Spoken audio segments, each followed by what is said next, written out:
मैं जितेंद्र सिंह। हम लोग जो पीटी के व्यू से, या इसको आप मेंस में भी ले सकते हैं, बीपीएससी, रेलवे, एसएससी के लिए जो एक छोटे छोटे वीडियो के माध्यम से आपको रिवीजन कराने का हम प्रयास कर रहे हैं, इस पर आप लोग ध्यान दे रहे हैं और आप लोग का जो प्यार और सम्मान मिला उसके लिए बहुत बहुत धन्यवाद। आज जो है दिल्ली सल्तनत में हम लोग बलबनी वंश की बात करेंगे। दिल्ली सल्तनत में हम लोग को बात करना है बलबनी वंश, इसकी बात करना है। तो बलबनी वंश का शासन कितने दिनों तक रहा? तो ध्यान रखिएगा कि 1265 से इसका बलबनी वंश का शासन शुरू होता है और 1290 ईस्वी तक इनका शासन चलता है। अब इसमें हम लोग सबसे पहला नाम लेते हैं बलबनी वंश में गयासुद्दीन बलबन। गयासुद्दीन बलबन, इनकी हम लोग नाम लेते हैं। और इन्होंने जो शासन किया है ये किया है 1266 ईस्वी से 1266 ईस्वी से 1286 ईस्वी तक इनका शासन रहा है। तो अब हम लोग इसमें जो बात कर रहे हैं तो देखिएगा कि इलबारी जाति के गयासुद्दीन बलबन ने एक नए राजवंश बलबनी वंश की स्थापना किया। बलबनी वंश की स्थापना किया।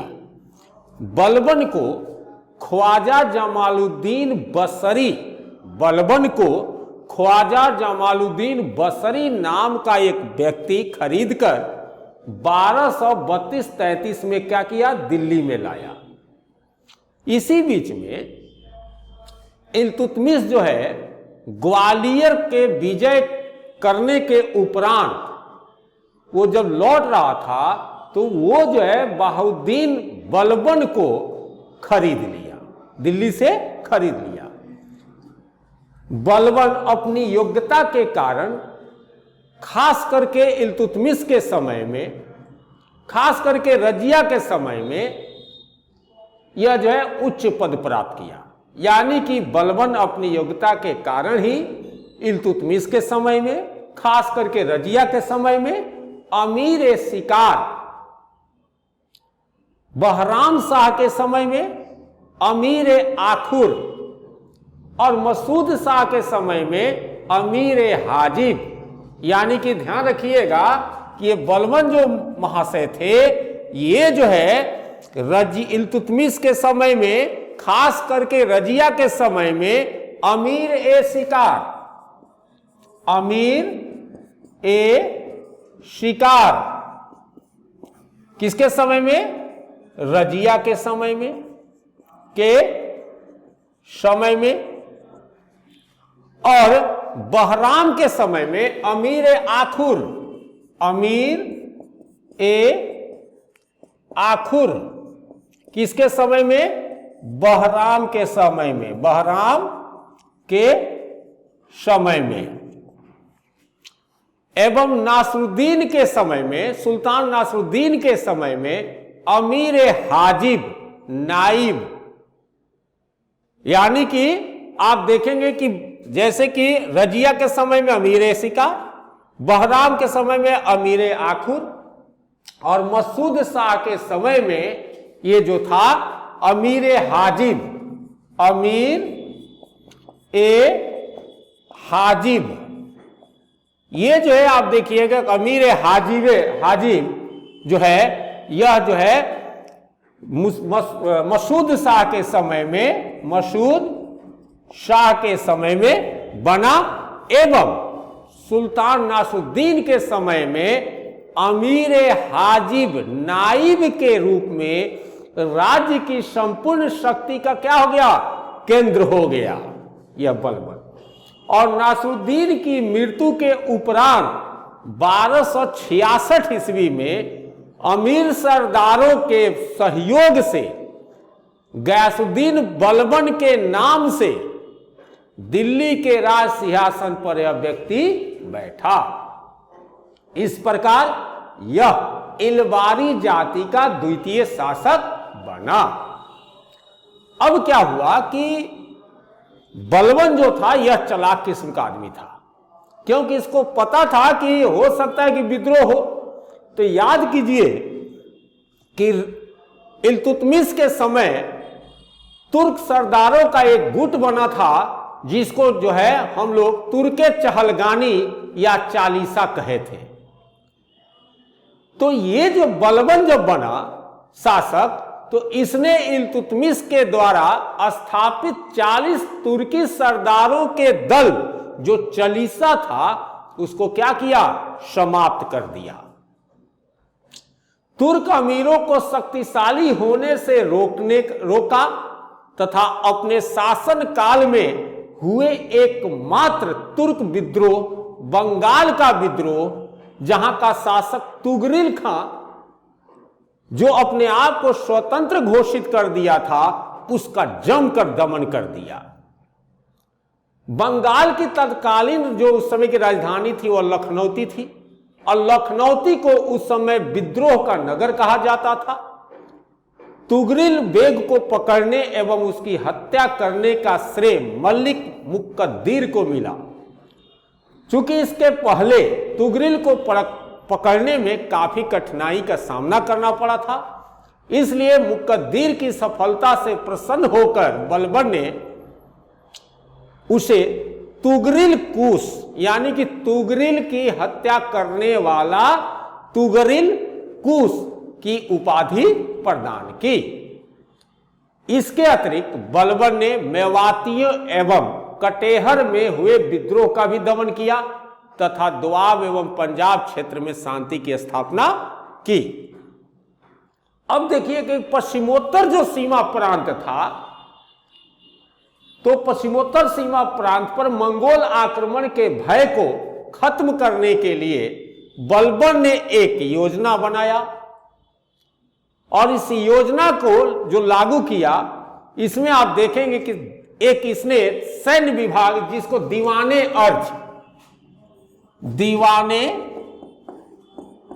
अर्ज यानी कि इसको आप कह सकते हैं, यह था सैन्य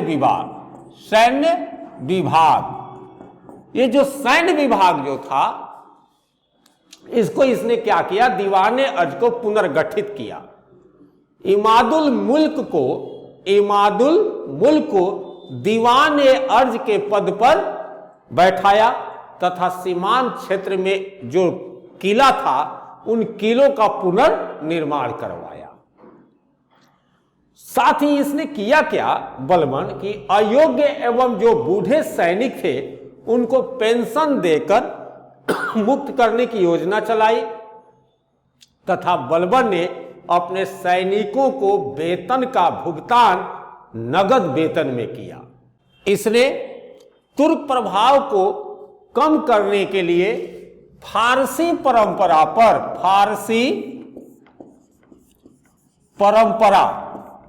पर जो है इसने क्या किया कि आधारित सिजदा, आप नाम सुने होंगे सिजदा, ठीक है। तो सिजदा का मतलब क्या होता है, घुटने पर बैठकर सिर झुकाना।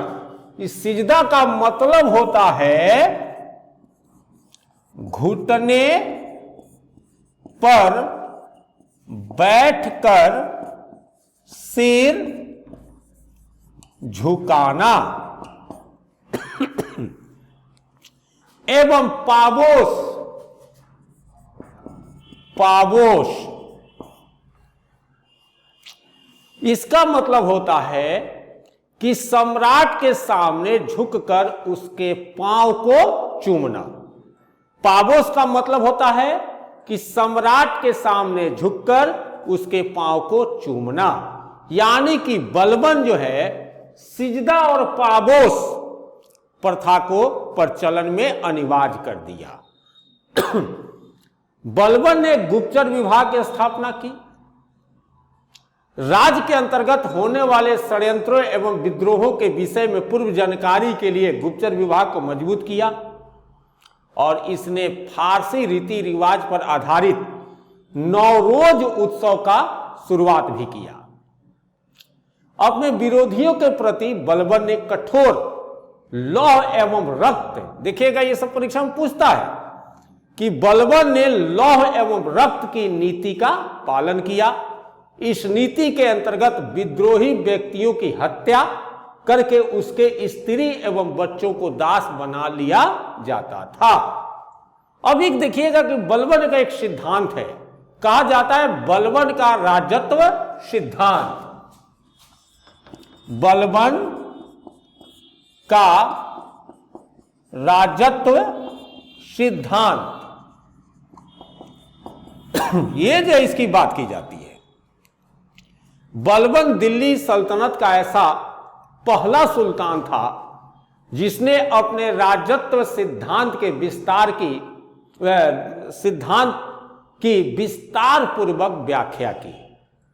इसके राजत्व सिद्धांत के महत्वपूर्ण तत्व थे राजवंश, राजा को राजवंश से संबंधित होना चाहिए, राजत्व को दैवी संस्था मानते हुए बलबन ने कहा कि राजा पृथ्वी पर ईश्वर का प्रतिनिधि यानी कि नियामते खुदाई यानी कि राजा पृथ्वी पर ईश्वर का प्रतिनिधि होता है, अतः उसके द्वारा किया गया कार्य न्याय संगत होता है। बलबन ने उच्च कुल एवं निम्न कुल के व्यक्तियों के बीच अंतर स्थापित करने का भी महत्व दिया। बलबन के अनुसार राजत्व के लिए भव्य दरबार एवं दिखावटी मान मर्यादा का होना आवश्यक है। बलबन ने फारसी रीति रिवाज पर आधारित उनके अनेक राजाओं के नाम की तरह अपने पुत्रों का नाम जैसे कैकुबाद, कैखुसरो एवं कैकाउस रखा। इसका दरबार ईरानी परंपरा के अंतर्गत सजाया गया।